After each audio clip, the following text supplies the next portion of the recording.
Archie Alimanya kinasuhan ng acts of lasciviousness.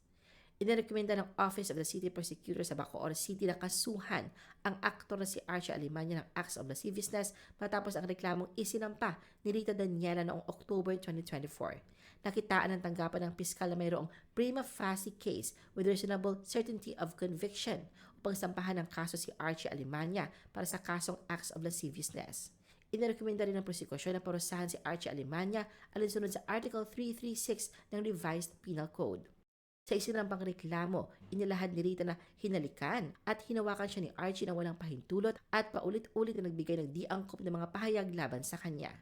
Dagdag pa ng piskalya, hindi sapat ang pagtanggi ni Archie upang baligtarin ang mga natuklasan laban sa kanya. Ayon sa reklamo ni Rita, naganap ang insidente sa isang Thanksgiving party noong September nang inalok siya ni Archie na sumakay sa kanyang van upang ihatid pa uwi. Gayunpaman, sa kanyang counter affidavit na isinumite noong December, mariing itinanggi ni Archie ang mga paratang ni Rita ayon sa piskalya.